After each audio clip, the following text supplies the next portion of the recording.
pa sa WR Numero Research sa kanilang 2028 Presidential Survey, nangunguna si Vice President Sara Duterte na mayroong 24%. Dikit ang score nila ni Senator Rapi Tulfo. Pangatlo si Leni Robredo na nakakuha ng 9%. Ikaapat ay si Grace Poe na mayroong 5%. Nasa ikalimang pwesto naman si Senator Amy na nakakuha ng 5%. Nasa ika-anim na pwesto naman ang Senadora na si Risa Hontiveros na nakakuha ng 4%. Nasa ikapito na pwesto naman ang ex-senator na si Manny Pacquiao na nakakuha ng 4%. Nakasama naman sa ikawalong pwesto ang matapang na senador na si Rubil Padilla na nakakuha ng 3%. At ang panghuli at pinakakawawa sa kabila ng mga ayuda na kanyang pinamudmod sa taong bayan ay lagapak pa rin ang nakuhang tiwala ng taong bayan sa kanya. Nasa panghuling pwesto naman ang House Speaker na si Martin Romualdez na nakakuha lang ng 1%. Matapos nasa panghuling pwesto,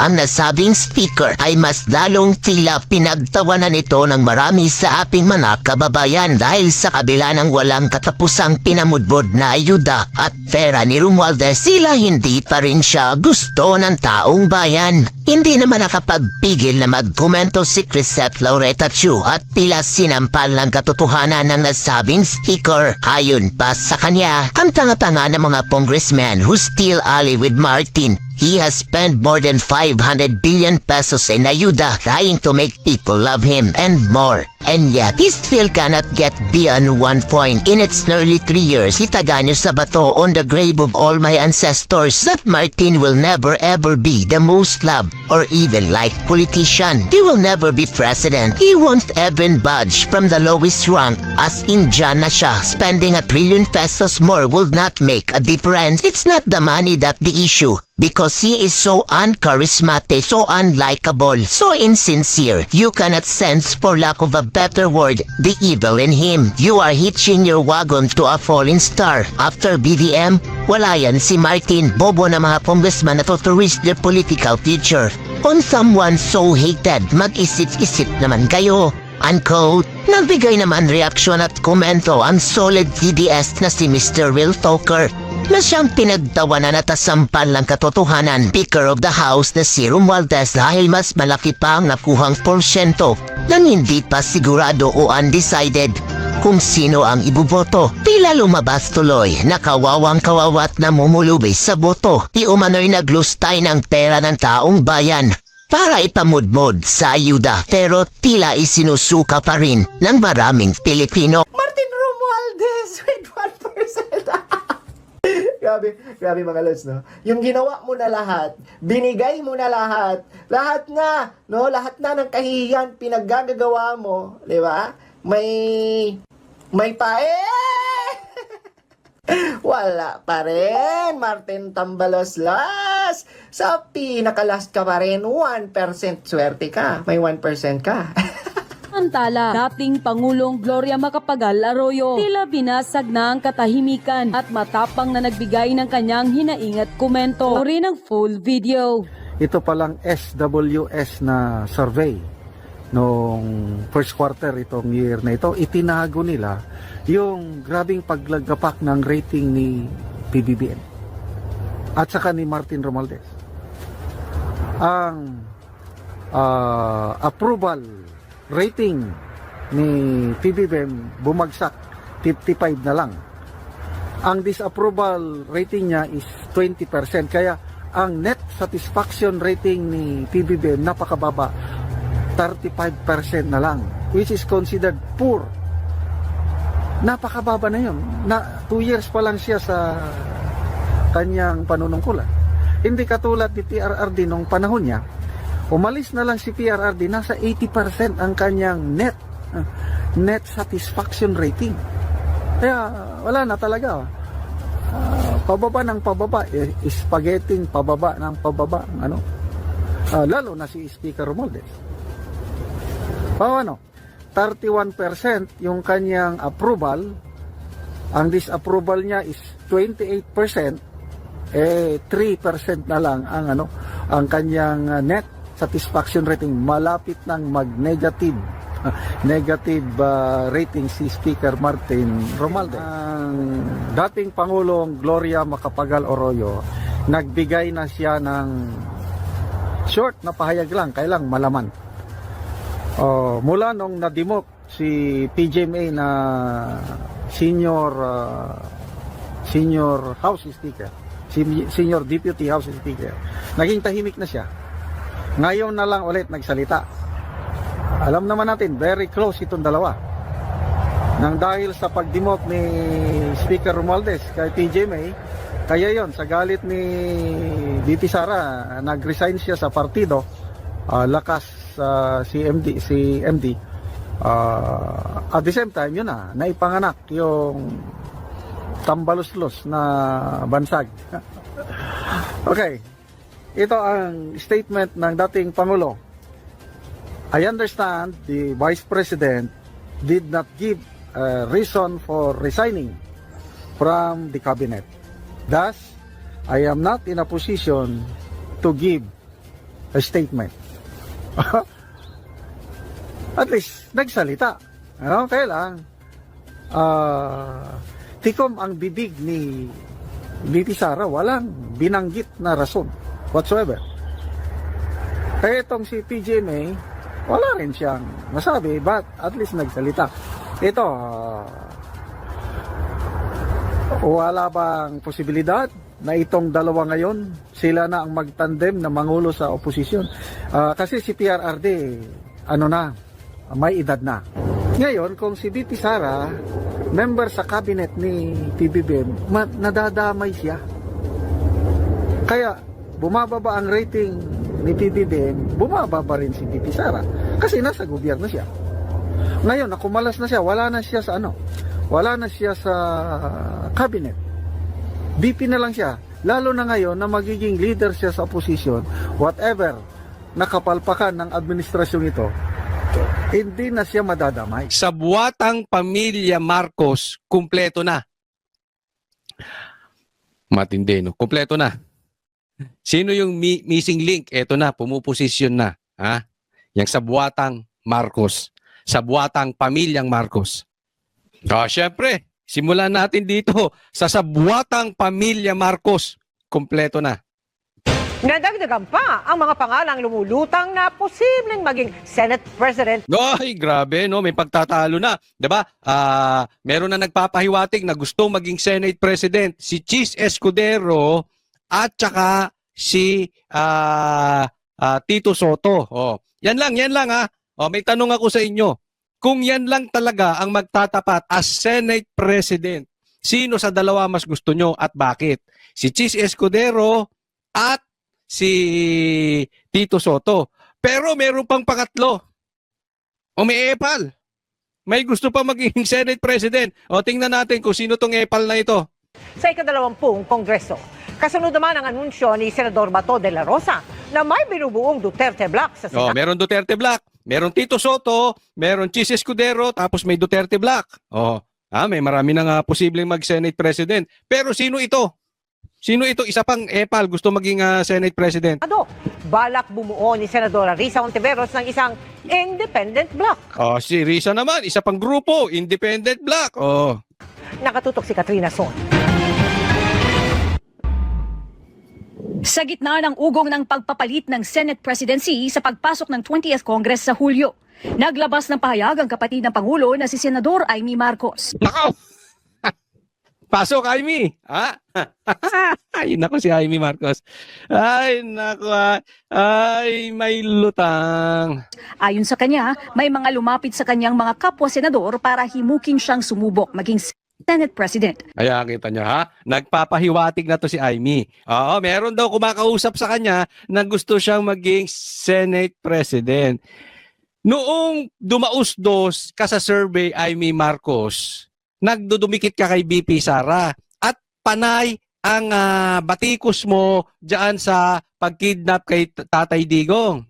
Tapos nung nahalal ka, ang unang bukang bibig mo, imbis na ipagtanggol si Tatay Digong, imbis na ipagtanggol si BP Sara patungkol sa impeachment, imbis na kung anong proyekto Imbis na yung dayaan sa eleksyon ang unang lumabas sa bibig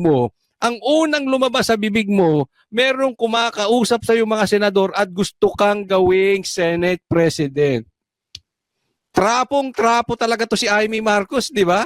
Ay sabihin, Consueli, sobra ka naman, no? Judgmental ka naman kay Amy. Siya naman ng kinakausap, hindi niya naman sinabing gusto niya maging Senate President. Kinakausap lang siya. Alam nyo, para sa akin, tingnan nyo itong mabuti. Dapat, nung kinausap ka pa lang, binara mo na. Teka muna, may delikadesa ako. Ayaw kong maging Senate President, isipin mo yung kapatid ko, Presidente. Kamakailan lang, yung pinsan pa namin na si Romualdez, Tambaluslos, House Speaker. At posibleng siya ulit ang maging House Speaker ngayon. Tapos ako pa magiging Senate President? Nakakahiya naman yun sa taong bayan. May kahihiyan ako. May delikadesa ako. Ayaw ko maging Senate President. Over my dead body kasi may kahihiyan ako. Hindi makapalang mukha ko. Di ba? Dapat ganun ang reaction mo, Amy. Saan ka naman nakakita na ang presidente ay kapatid at ang kapatid, Senate President? Si Tatay Digong kung yan, babarahin kayo. Doon pa lang sa reaction mo pa lang kitang-kita na Trapong-trapo ka. Dapat yan, una, sinoplak mo agad. Kung malinis ang puso na itong si Amy Marcos, dapat sinoplak niya na yan Hindi, pakilagay sa comment section, Lagay nyo, tama ba ako? Dapat may delikadesa to si Amy? Dapat hindi niya binara. Hindi niya dapat in-entertain. Dapat para binara niya. Hindi niya in-entertain yung gusto siya maging Senate President. Ang bira, kakahiya naman kayo mga Marcos talaga, Hindi niya tinukoy kung sino ang mga kumausap sa kanya. Nauna nang lumutang ang pangalan ni Senator-elect Kasi alam mo sa akin, hindi na importante kung sinong kumausap sa kanya. Dapat yung reaction mo ang importante. Sinupalpal mo na. Okay lang si Tito Soto, okay lang si Chis Escudero Pero ikaw, ano yan? Papantapat nyo sa Duterte Black? Ano yan? Ako talagang nabubuo yung isip, yung sinabi sa amin ni Tatay Digong. Personally, sinabi sa amin sa Banateros yan. Ayaw niya nung PI. Dahil uupo ang mga Marcos ng pangmatagalan pag nabuo yung PI na yan. Then here you are, Amy. Parang bumubuo kayo ng triangle opens. Bongbong Marcos, Senate President, Amy Marcos, House Speaker, Tambaluslos. Mahiya naman kayo talagang mga pamilyang Marcos. Tito Soto na siya raw hahamon sa liderato ng kasalukuyang Senate President Chis Escudero. Kinumpirma ni Senator-elect Erwin Tulfo ang panliligaw ni Soto at Escudero para Yan, nagliligawan na. So, yan ang maugong ngayon. Okay? Sana naman, hindi na umiepalto si Amy. Kaya nga tinanong ko kayo kanina ko, ang pagpipilian lang ay si Soto at si Chis Escudero, kanino kayo? Lagay nyo dyan. Kay Soto ko as Senate President, kay Chis Escudero ko as Senate President. Ganon, lagay nyo dyan. makuha ang kanyang suporta. Pareho raw siyang inimbitahan ng dalawa para personal na makausap. Kinausap niya ako. Sabi niya, nagpahiwatig naman talaga siya na gusto niyang tumakbo as Senate President. Sabi ko, sige boss, pero hindi pa ako nag-commit. I did not make any commitments. Ganon din kay Senator Chis. Nung tinawagan ako ni Senator Chis, sabi ko, sige po, I'll listen. Dagdag niya, mahaba raw ang naging pag-uusap niya at ng kanyang kapatid na si Senator Raffy Tulfo ukol dito. Nag-usap kami ni Senator Raffy, mahaba-habang diskusyon namin kagabi. May gusto siya. Dalawa lang naman yan Anong gusto niya? Babae? Joke lang. Senator Chis at saka Senator Soto. So, nag-usap kami. Sabi niya, ito yung gusto. Nauna nang sinabi ni Senador Bato de la Rosa na nakatanggap rin siya ng text mula kay Escudero tungkol sa issue. Ang posisyon ng Senate President ang ikatlong pinakamataas na pwesto sa pamahalaan. Malaking usapin din ito ngayon sa gitna ng nakaumang na impeachment trial ni Vice President Sara Duterte. Nagugulong na sa pagbabalik Yan, napaka-importante niyan, no? As Senate President, dapat ay may yung patas. Sa akin lang yung patas, no? Kasi baka sabihin nyo bias ako. Hindi, kasi ako sa tingin ko talaga wala talagang kasalanan si Amy. Hindi siya dapat talaga ma-impeach. Kung ang basihan natin, yung kanyang death threat, napakaliwanag naman kung papatayin siya. Kung ang basihan naman natin yung confidential funds, mas malaki pa ang confidential funds ni Marcos. So, this is public knowledge na talaga naman pinupolitika siya, no? Pero dapat ang pagpili mag-iingat po sa pagsuporta ang Duterte Bloc na yung talagang hindi kayang diktahan ng Marcos. Yung hindi i-impeach si BP Sara. Hindi yan pagiging bias. Kasi lantara namang pinipolitika lang ang mga Duterte. Alam ng lahat yan. Kahit grade 2, alam yan. Ang hindi lang nakakaalam yan, yung mga talagang panatiko at saka yung mga bias. Pero kung ikaw ay talagang tapat, alam mong walang kasalanan si BP Sara. Yes, she is not perfect. Pero yung mga reklamo sa kanya sa impeachment, alam naman nating walang katotohanan. No? So, sa pagpili nyo dyan kay Chis Escudero at saka kay Tito Soto, sino ba dyan yung talagang magiging patas at hindi kayang hawakan ni Bongbong Marcos sa liig, ni Romualdez sa liig, ng pera sa liig, ng kapangyarihan sa liig? Yun ang importante dyan. No? Pero wag si Amy. Wag si Amy. Nakakadiri na tayong Pilipinas. Kung ang ilalagay nyo pang mga senador si Amy, mahiya kayo sa buhay ninyo, ha? Ang sesyon sa Hunyo. Si Senator Riza Ontiveros naman, sinabing kung ang Duterte Bloc ang lalabas na minorya sa Senado, bubuo siya ng ikatlong grupo ng Independent Bloc kasama sina Senator-elect Bam Aquino at Francis Pangilinan. Bubuo siya ng grupo, 3. Independent Bloc. Tawagin mo na lang yung 3 sabaw. Sabaw-sabaw. Eto si Kiko, isipin mo, nanalo to kung umigop ng sabaw na hindi naman nahigop. Kumain lang sa kaldero, pambira. Ito si Bam Aquino, isa pa tong walang alam Yung naging Aquino lang yan Bumuo kayo. Ako, suggestion ko lang to Suggestion lang ito Wala tayong pinagbibintangan. Suggestion lang to. Suggestion. Riza Ontiveros. Buo kayo ng grupo na kukontra sa komunista. Yung tunay na lalaban sa CPP-NPA. Yan ang magulo sa bansa natin Yan bang mga kasama mo lalaban sa CPP-NPA? Okay. Hindi, sige, buhay mo yan. Karapatan mo yan Bahala kayo sa buhay ninyo. Naguguluhan ako sa mga taong hindi marurunong bumoto. Hindi ko alam kung binoto nga ba ito ng mga tao o makina bumoto rito sa dalawang ito. Paano nanalo pa ito? Di ba kayo nag-iisip? Aga-aga, iniinit yung ulo ko. Wala po akong planong... Huwag ka magpapopo. Hindi ka malinis.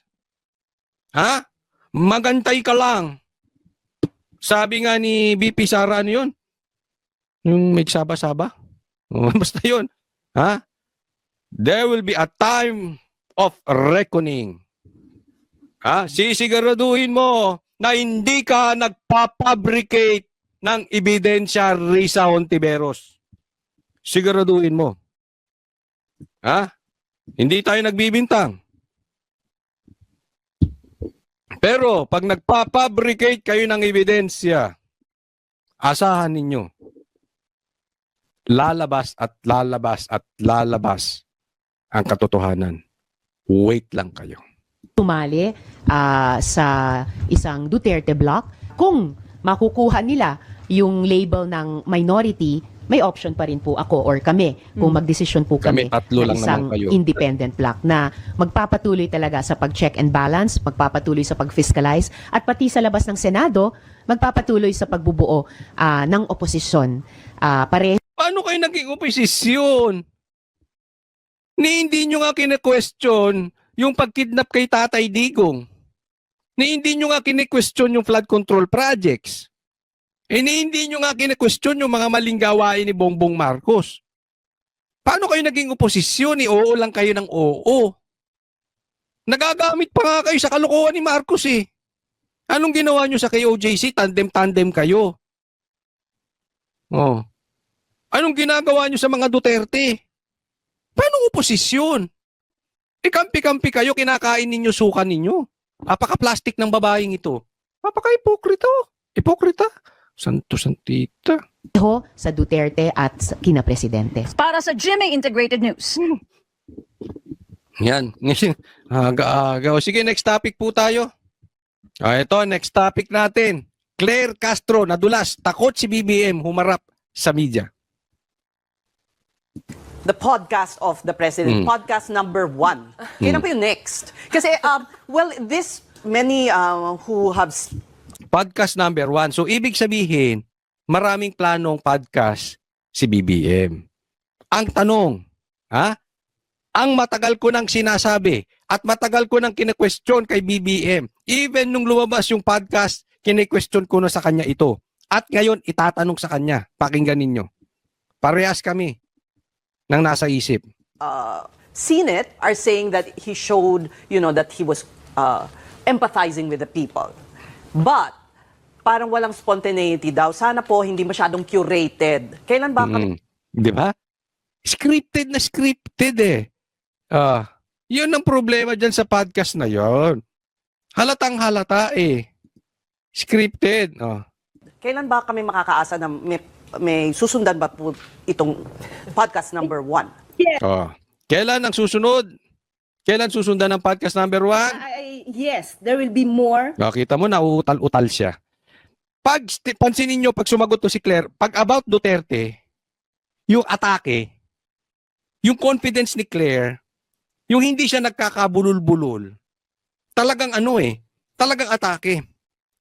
Pag yung kahinaan ni Marcos, iko-consult ko, hindi ko alam yan, nagkakabulol-bulol, ganyan ulitin natin, si Claire. Be more podcast to there will be more. 1. Yes, yes. There will be more. Yes. Di ba? Sa atake ba niya kay Duterte, nagagaganyan yan? Alam mo kasi ito si Claire.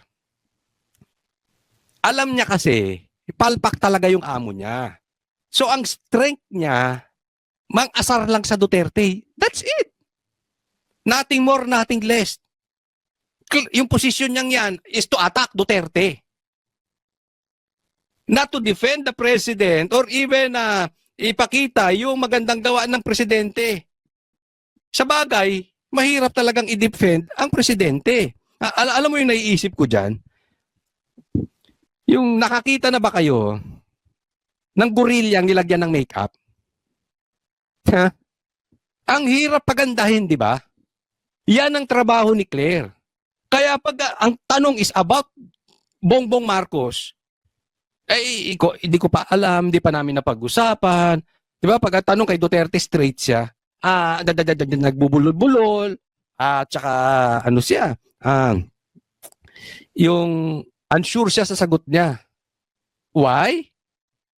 Palpak kasi talaga yung amo niya. Parang pangit na gorilya na pagagandahin mo. Ang papel ni Claire is just like a makeup artist ng isang gorilya. So kahit anong gawin niya, pangit talaga, hindi mo mapapaganda yung gorilla eh. Anong gagawin niya? Ililigaw niya. Sabihin niya, sige nga, paano mo pagagandahin yung gorilla? Tatanungin si Claire. Anong sasagot niya? Alam nyo, kasalanan lang ni Duterte yan eh. Si Duterte, hindi maganda. Si Duterte, ugaling tiyonggo. Yun ang style. Iligaw. Alisin. Yung pangit ni Bongbong Marcos, iba to sa iba. Pero kahit anong bato mo sa iba, the fact remains, yung amo mo, tiyonggo pa rin. Podcast to come. He will be the one speaking to the people. Naku, ginamit pa. He will be the one to speak. Talk to the people ba yan, Claire? Talk to the people? All his feelings, all his frustrations, all his happiness, on his... Wala kaming pakialam sa frustrations niya. Wala kaming pakialam sa feelings niya. Wala kaming pakialam sa... anumang galit niya sa mundo. Wala kaming pakialam doon. Ang pakialam ng Pilipino, gawin niya yung tama. Being a leader, itawid niya ang Pilipinas sa gutom. Huwag ka makipagkwentuhan ng personal mo dyan. Wala kaming pakialam sa'yo, Marcos. Performance and programs. So we will just... Yan ang gusto namin programs. I believe there will be more podcast to come. What about a press con? Really? Yon, di ba? Yan ang lagi naming sinasabi, Marcos. Kasi alam namin, duwag ka, Marcos, sa debate. Alam namin, Even yung debate mo sa SMNI, script.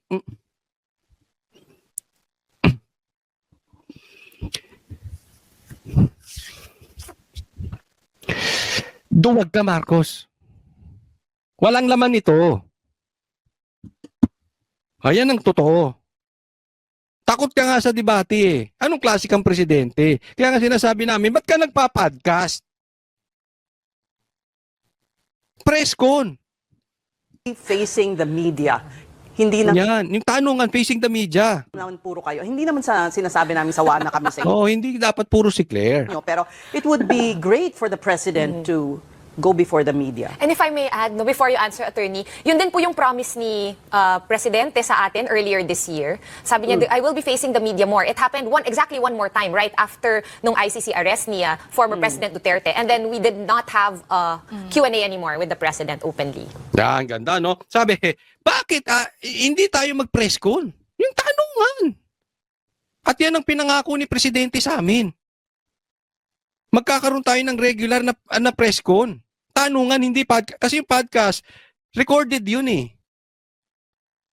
Controlled environment. Si Katunying magtatanong ba sa'yo ng alanganin yan? Ang itatanong sa'yo ni Katunying, yung gusto mong sagot. Yung gusto mong tanong. Kung hindi, dapat nga live yan eh. Kung hindi controlled yan. Kung hindi controlled environment yan, dapat may ibang nagtatanong dyan. Press con. Eh yung pangako mo magkakaroon ng press con, isang beses lang nangyari, duwag ka talaga BBM. Yan ang hinihingi ng taong bayan. No? Pakinggan natin ang sagot ni Claire. So as of now, what I have learned that there will be podcast, but with regard to the press briefing, we will just check. I have not been informed of any press briefing to be scheduled. Ayan si Claire. Di ba? Pag atake sa Duterte, always sure. Ano sabi niya? Pag podcast, meron pa kasunod. Pero pagdating sa press con, hindi pa siya na-inform. Hindi pa niya sure. That's Claire. Ang hirap mag-makeup sa gorilla, no? Ang hirap pagandahin ng gorilla. Yeah? Nakita niyo yung sinasabi ko parati. Observe niyo yan kay Claire. She is always sure if attack sa Duterte. If about Marcos, hindi siya sure. Dapat dun nga siya sure eh. Yun nga ang trabaho mo eh. It's all about Marcos. It's not about Duterte. Kaya dapat, pag ang tanong Marcos, alam mo, sagot, hindi yung hindi ka na-inform, hindi ka sure, hindi, I need to check on this. Di ba? Hinayar ka ba ng Duterte? Ang nag-hire sa'yo si Marcos. So you should be always ready. Hindi I have to check on this. Ano ka ba naman, Claire? But anyway, if there will be one press briefing that will be scheduled, I will be the one to tell you, to reveal it to you. One. Ano sagot niya? I re-reveal ko sa inyo. Ako magsasabi, magkakaroon ng isang press briefing. Ilan? One. Hindi yun, Claire, ang gusto ng taong bayan. Ang gusto ng taong bayan, press con. Once a week man lang. Minimum. Hindi na nga dapat pinag-uusapan yung press con eh. Dapat pagka may problema, lumalabas agad si Marcos. Hindi siya dapat duwag. Hindi na pinag-uusapan, kailan ba magpe-press con?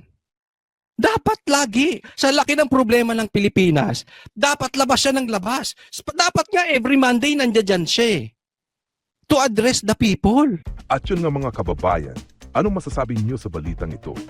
Maaring ihayag ang inyong opinyon at kuro-kuro sa comment section sa ibaba. Huwag din kalimutang mag-like, mag-subscribe at mag-share sa bidyong ito. Maraming salamat sa panonood.